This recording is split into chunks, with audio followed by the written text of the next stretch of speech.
I'm an imposter. At least that's what we tell ourselves, right? Have you ever experienced the that feeling that you didn't earn what you got, whether that be a job or a recognition? Somehow you've been fooling everyone, and at some point, people are going to find out. If you've ever experienced that, and chances are you have, it's called imposter syndrome. And if you don't know what that is, it's exactly that. It's that feeling that you're fooling everyone. You're an imposter amidst this sea of experts that have gained everything they've gotten purely through merit, and you by dumb chance and luck. I had someone write in recently detailing a pretty severe case of imposter syndrome. They asked that I didn't reveal anything about it or who they were, but said it was okay that I have a video to talk about it. And I think it's important to talk about for a number of reasons, but I want to open up that conversation. Hopefully have people share, their own feelings of imposter syndrome, maybe in the comments or in other forms, to show that it's pretty widespread. And I think that sometimes we feel like we're the only ones experiencing a certain, mental situation.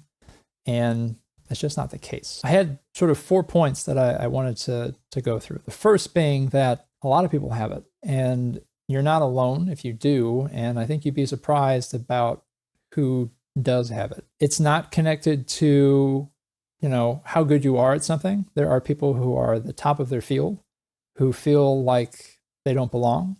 It's out there. So maybe through that commonality, there might be a little bit of solace if you are experiencing that. Two, I've had this feeling of imposter syndrome in many aspects of my life, the least of which this thing that I'm doing right now. I'm a musician, and I have many different parts of me that are in that musician realm. I play piano for church on Sundays. I'm okay. I'm not a terrible piano player, but I'm not classically trained, even though I went to school for music. Piano was not my focus. So there are tons of times where I'm like, am I really a piano player?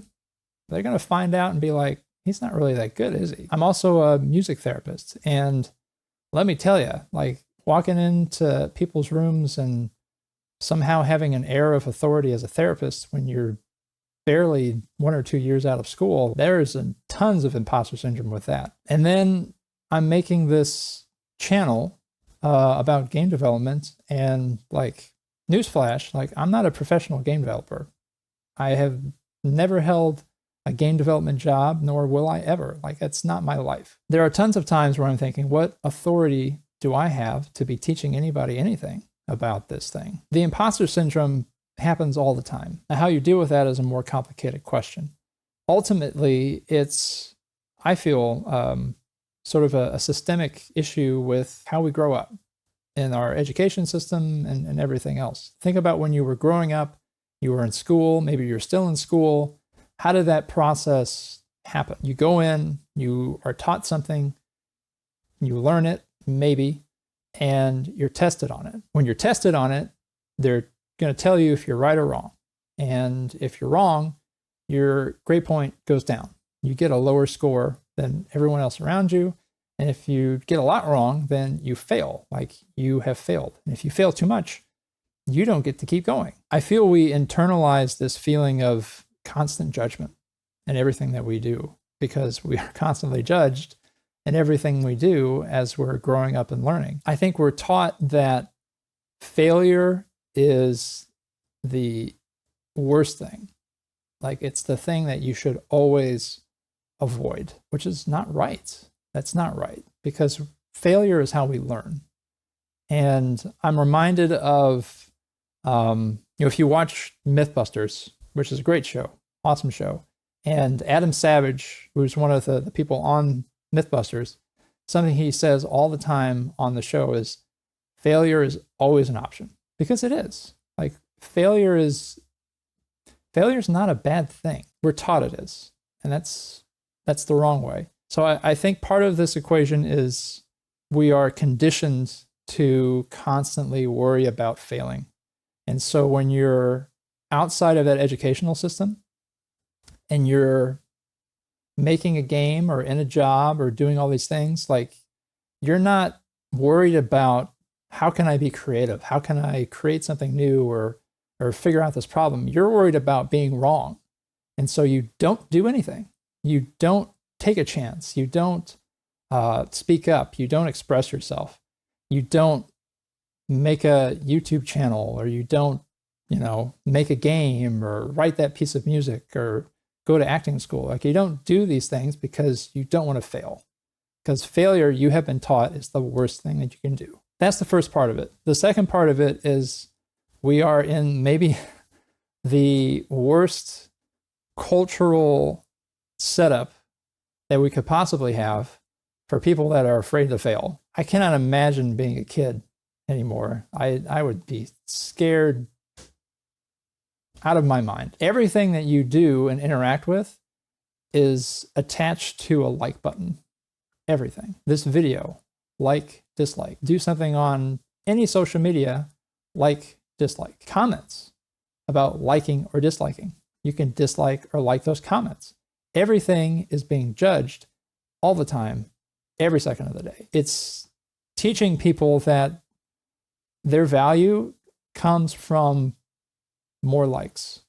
It comes from having more people interact with you online through social media. So what do all these likes and dislikes do to us? Well, we are getting our value from external. We're getting it from not even external, like your family and friends, like external people you don't even know and you will never know, and you don't even know that they're real people. They could just be bots. We're taking all of that information and we are internalizing it to our own self-value. What a horrible way to go through life. Like, that sucks. I think the way to overcome this imposter syndrome, this feeling that you're going to be judged with anything that you do, is to practice the thought that you yourself are inherently valued. Like, you have value because you exist. You don't need to get value from external means. You don't need to be validated by complete strangers. Your value exists regardless. And that also doubles for anything that you create or do. People are not going to like stuff that you do. And that's okay, because you're not going to get value from them validating you, because you have your own value. Anything that you make or create is inherently valuable because you made and created it. It's not because someone gives it value. That's a different thing. If you're able to overcome the way that you've been taught to think and internalize validation, I think you're going to be a lot freer to put yourself out there and create stuff and create a game or share a game, and know that you're just doing it to share it, not to get the validation. And at that point, you're not worried so much about what if they don't think I belong, because you belong because you're already there. Like, you're doing the thing. That's what matters. Ultimately, I feel that people who are overly judgmental about stuff are just covering up things anyway.